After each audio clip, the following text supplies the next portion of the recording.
95% of the time people cooperate with us. And really and truly, I think everybody in the city wants a clean city. Some of the other issues we deal with is dangerous buildings. We do have a few buildings in the city that we have to go inspect and make sure that if they're not secure, we secure them.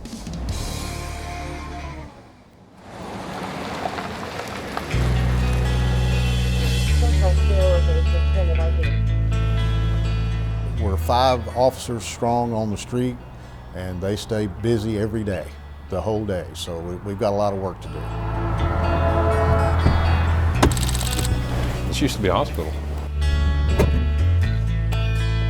That was abandoned years ago.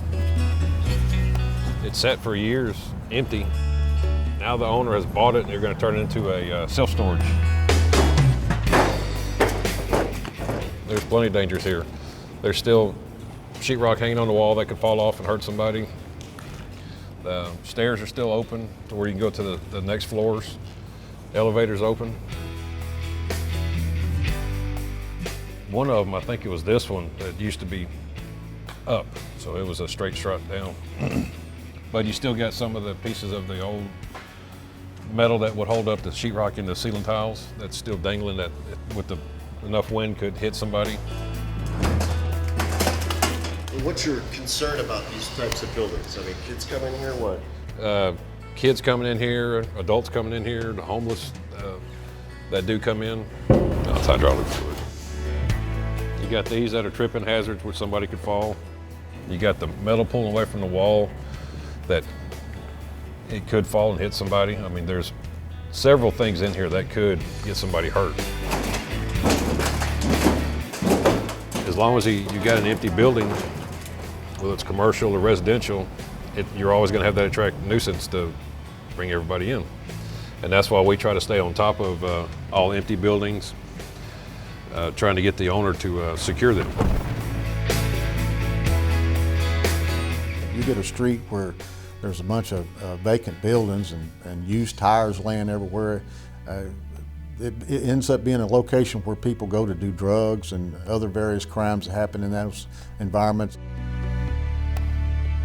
If they're not secure, we secure them if we can't get the owners to do so. If you got a building that's open and accessible from children and so forth, somebody can get hurt in there, crime can take place in there, and we try to avoid all those issues. My assistant administrator is Pope Curtis. Pope Curtis is very knowledgeable when it comes to dangerous buildings and demolition of buildings, and he forwards all this information and presides over the Building and Standards Committee to present these issues to them for their decision on what to do about the issue, the abatement process. We prefer to save the house. We prefer to have the house repaired.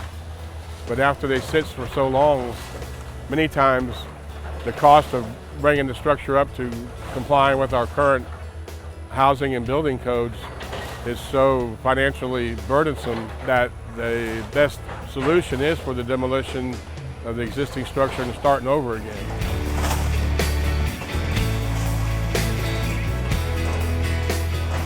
Anytime you have a vacant structure that looks vacant, meaning overgrown and not kept up, it just is a vector for all kinds of crimes. And if we can at least keep the building secure, which is another one of our main objectives, is to immediately secure the structure and then go from there trying to determine whether or not it's a dangerous building or not.